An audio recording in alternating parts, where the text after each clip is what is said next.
दोस्तों भारत के अंदर कार सेल्स के सारे रिकॉर्ड टूट रहे हैं। पिछले साल ही लाइट व्हीकल सेल्स के मामले में भारत ने जापान को क्रॉस करके तीसरी पोजीशन हासिल कर ली थी और आज की डेट में दुनिया के टॉप मार्केट की बात करें तो नंबर 1 पर 24.8 मिलियन सेल्स के साथ चाइना नंबर 1 पर है।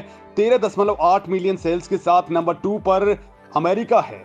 4.4 मिलियन सेल्स के साथ तीसरे नंबर पर भारत आ चुका है, जबकि 4.2 मिलियन सेल्स के साथ जापान 4th स्टेज पर है। वहीं 5th पोजीशन पर 2.8 मिलियन सेल्स के साथ जर्मनी बना हुआ है। दोस्तों इस डेटा से पता चलता है कि भारत जापान को पछाड़ चुका है और इससे भी इंपॉर्टेंट बात यह है कि दुनिया के टॉप 5 मार्केट्स में अमेरिका, जापान और जर्मनी को नेगेटिव ग्रोथ झेलनी पड़ रही है और भारत लगातार गदर काट रहा है।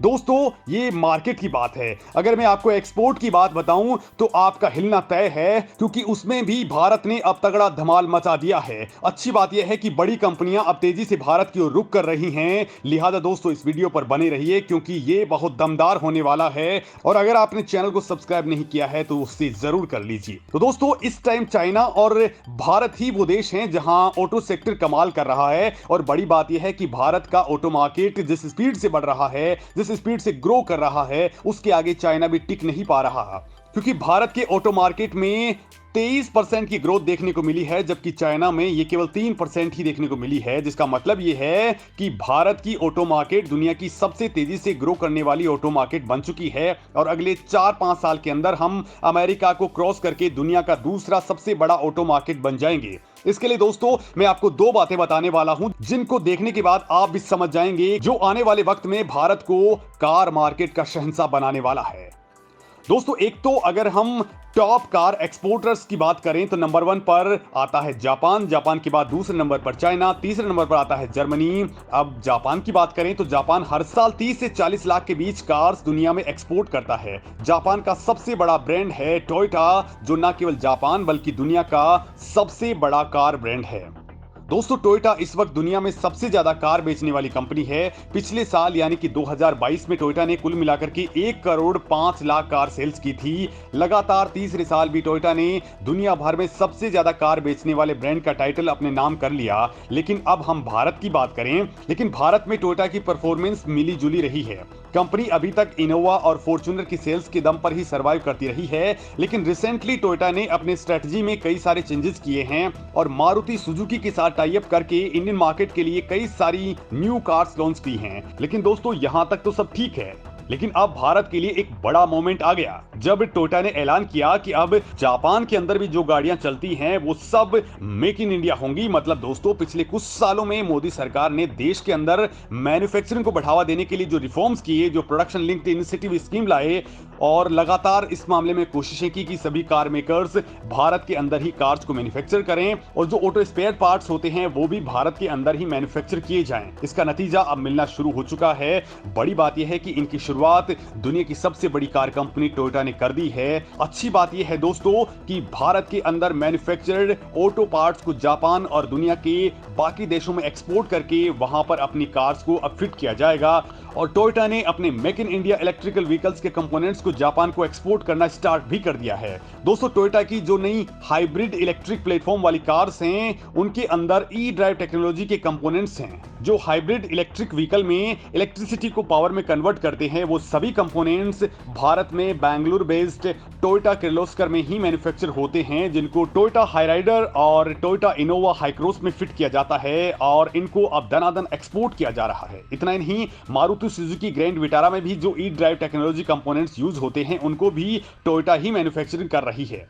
अब टोयोटा ने make in India E drive technology components को जापान, थाईलैंड और इंडोनेशिया को भी एक्सपोर्ट करना स्टार्ट कर दिया है। यानी जापान, थाईलैंड और इंडोनेशिया में टोयोटा के जो भी हाइब्रिड इलेक्ट्रिक व्हीकल्स मैन्युफैक्चर होंगे उनके अंदर E drive technology components Bharat से ही जाएंगे और वो सभी मेक इन इंडिया होंगे। दोस्तों एक्सपर्ट्स का कहना है कि जापानी मार्केट के हाई क्वालिटी स्टैंडर्ड्स को बीट करना बहुत ही मुश्किल टास्क होता है, क्योंकि जापान की क्वालिटी स्टैंडर्ड्स दुनिया में सबसे हाई होते हैं। ऐसे में भारत में manufacturer E drive technology components Japan को एक्सपोर्ट करना यह दिखाता है कि न केवल क्वांटिटी के मामले में, कंपिटिटिव प्राइस के मामले में, बल्कि भारत क्वालिटी के मामले में भी दुनिया को अब टक्कर दे रहा है। इस समय ज्यादातर advance automatic technology components Bharat को विदेशों से इंपोर्ट करने पड़ते हैं, लेकिन एक्सपर्ट्स का कहना है कि भारत में जो ऑटो सेक्टर के लिए स्कीमें लॉन्च हुई हैं उसी का रिजल्ट है कि कई सारी कंपनियां अब भारत के अंदर एडवांस ऑटोमेटिक टेक्नोलॉजी पार्ट्स की मैन्युफैक्चरिंग स्टार्ट कर रही हैं और फ्यूचर में भारत के एडवांस ऑटो पार्ट्स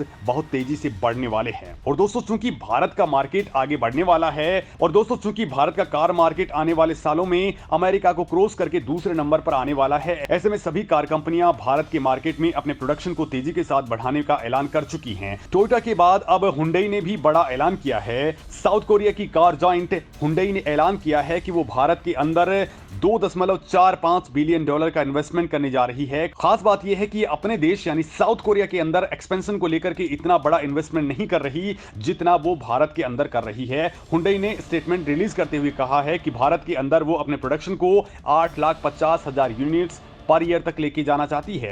पिछले साल हुंडई ने भारत में 5,52,000 कार बेची थी। हुंडई ने कहा कि वो भारत के अंदर प्रोडक्शन को तेजी से बढ़ाने पर जोर दे रही है, जिसके चलते 20,000 करोड़ रुपए भारत के मार्केट में इन्वेस्ट करेगी। ये सारा इन्वेस्टमेंट तमिलनाडु स्टेट में होने वाला है। इसके साथ ही तमिलनाडु में Hyundai India battery pack assembly plant को भी स्थापित करेगी। यहां पर 1,78,000 यूनिट्स की एनुअली कैपेसिटी के साथ इलेक्ट्रिक व्हीकल्स का प्रोडक्शन हो सकेगा।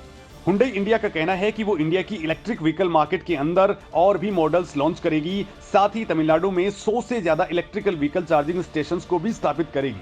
दोस्तों, पिछले साल की डेटा के मुताबिक 2022 में हुंडई भारत की दूसरी सबसे बड़ी कार सेल्स करने वाली कंपनी रही है। मारुति सुजुकी नंबर 1 रही, जबकि हुंडई को टाटा और महिंद्रा से टफ कंपटीशन मिल रहा है, क्योंकि इस वक्त भारत की स्वदेशी कंपनियां टाटा और महिंद्रा की कारें दुनिया में अपनी तकनीक और सिक्योरिटी के मामले में धमाल मचाए हुए हैं।